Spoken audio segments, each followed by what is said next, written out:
আমি আগেই বলেছি যে জুমাতুল বিদা এই সম্পর্কে আলোচনা কোরআন এবং হাদিসে কোথায় স্পষ্ট নাই, কিন্তু মুসলিম উম্মার জন্য এই জুমাতুল বিদা খুবই তাৎপর্যবহুল, খুবই গুরুত্বপূর্ণ। তার কারণ হলো অন্যান্য মাসের যে জুমা রয়েছে আর রমাদান মাসের যে জুমা রয়েছে এক সমান হবে না। কারণ রমাদানের বরকতে ওই জুমার দিনের মর্যাদাও বেড়ে গেছে। এই মাসে আমরা বেশ কয়েকটি জুমা পেয়েছি, কিন্তু আজকের এই দিবসটা জুমাতুল বিদা নামে এই জন্য আখ্যায়িত করা হয়েছে যে এই আজকের জুমার মাধ্যম দিয়ে আমরা পবিত্র মাহে রমাদানকে বিদায় জানাতে যাচ্ছি। এই জন্যে এই রমাদান মাসের এই শেষ জুমাকে জুমাতুল বিদা এর জন্য বলা হয় রমাদান বিদায় দিচ্ছি। আর এই জুমার দিনে এই বাংলার জমিনের কোটি কোটি মসজিদে আজকে সবার ইবাদত জুমার নামাজে উপচে পড়া ভিড় পড়েছে এবং তারা আল্লাহ রাব্বুল আলামিনের কাছে কায়েমুন বাক্যে ক্ষমা চেয়েছে। সুতরাং প্রিয় ভিউয়ার্স, জুমাতুল বিদা এজন্যই মুসলিম উম্মার জন্য খুবই তাৎপর্য এবং গুরুত্বপূর্ণ বিষয়। যদিও কোরআন এবং হাদিসে এই ব্যাপারে এভাবে উল্লেখ করা হয় নাই, কিন্তু মুসলিম উম্মার জন্য এই জুমাতুল বিদার তাৎপর্য এজন্যই যেটা বারবার আমরা উল্লেখ করছি। সম্মানিত ভিউয়ার্স, তাহলে আজকের এই জুমাতুল বিদা এই দিনে আমাদের অন্যতম কাজ হবে যে আল্লাহ তাআলার কাছে ক্ষমা প্রার্থনা করা, আল্লাহ রাব্বুল আলামিনের কাছে ক্ষমা চাওয়া। কারণ আল্লাহ পাক তার কাছে ক্ষমা চাওয়ার মর্মে নির্দেশনা দিতে গিয়ে বলেন আস্তাগফিরুল্লাহ ইন্নাল্লাহা কানা গফুরার রাহিমা। সুবহানাল্লাহ। আল্লাহ পাক বলছেন আস্তাগফিরুল্লাহ, তোমরা ইস্তেগফার করো, ক্ষমা চাও, নিশ্চয়ই আল্লাহ রাব্বুল আলামিন হচ্ছেন ক্ষমাশীল এবং দয়াময়। সুবহানাল্লাহ। আল্লাহ রাব্বুল আলামিন আরো বলেছেন সূরা নাসর, ফাসাব্বিহ বিহামদি রাব্বিকা ওয়াস্তাগফির ইন্নাহু কানা তাওয়াবা। তোমরা প্রশংসা করো তোমাদের রবের তাসবিহ পড়ো আর তোমাদের রবের কাছে ক্ষমা চাও। ইন্নাহু কানা তাওয়াবা, আর তিনি হচ্ছেন তওবা কবুলকারী। সুবহানাল্লাহ। প্রিয় বন্ধুরা, প্রিয় ভিউয়ার্স, আল্লাহ পাকের চাইতে আপন কেউ আছে? আল্লাহ রাব্বুল আলামিনের চাইতে আপন কেউ নাই।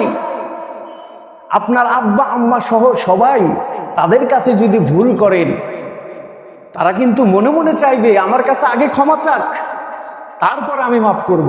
কিন্তু মুখ দিয়ে বলবে না যে বাবা ক্ষমা চাও, আমি মাফ করে দিব। কিন্তু আল্লাহ রাব্বুল আলামিন বান্দার প্রতি কত মায়াশীল। সুবহানাল্লাহ। বান্দারা যখন বিভিন্ন রকমের প্রশ্ন করে, আল্লাহ রাব্বুল আলামিন নবীজিকে দিয়েই তার জবাব দিয়ে দিয়েছেন। কিন্তু বান্দারা যখন প্রশ্ন করবে যে আল্লাহ গুনাহ করে ফেলেছি, কি করব, আল্লাহ রাব্বুল আলামিন তার হাবিবকে জানান দেন, ও হাবিব, এর জবাব আপনাকে দিয়ে নয়, এর জবাব আমি আল্লাহ রাব্বুল আলামিন স্বয়ং নিজে দিব। সুবহানাল্লাহ। আল্লাহ পাক বলছেন ইয়া ইবাদিয়াল্লাযী আসরাফু আলা আনফুসিহিম, হে বিশ্বাসীরা, হে আমার বান্দা, ইয়া ইবাদি। আল্লাহ পাক কত আদর দিয়ে, কত আদর মাখা সুরে আল্লাহ পাক বান্দাদের ডাক দিয়ে বলছেন, আয় বান্দারা, আল্লাযীনা আসরাফু, যারা নিজেদের উপর জুলুম করেছো, নিজেদের উপর অবিচার করেছো, তারা শোনো, লা তাকনাতু মির রাহমাতিল্লাহ, আমার রহমত থেকে নিরাশ হয়ো না। সুবহানাল্লাহ। ইন্নাল্লাহা ইয়াগফিরুয যুনুবা জামিআ, আল্লাহ রাব্বুল আলামিন তোমাদের জীবনে অর্জিত সমস্ত গুনাহ খাতাকে মাফ করে দেবেন। আল্লাহ রাব্বুল আলামিন বান্দার প্রতি কত দয়াশীল। প্রিয় ভিউয়ার্স, আল্লাহ পাকের তার মধ্যে যে মহব্বত রয়েছে, 100 ভাগ মহব্বত রব্বে কারীমের কাছে ছিল, সেই 100 ভাগ মহব্বতের মধ্যে 1টি ভাগ মহব্বত এই পৃথিবীর সমস্ত প্রাণীকুলের মধ্যে আল্লাহ রাব্বুল আলামিন ছড়িয়ে দিয়েছেন। 1 ভাগের ছিটাফোঁটা আমরা পেয়েছি। এই 1 ভাগের ছিটাফোঁটা পাওয়ার কি অবস্থা দেখেন। সন্তান যদি অসুস্থ হয়ে যায়, বাবা মা পাগল হয়ে যায়, আমার সন্তান কখন সুস্থ হবে।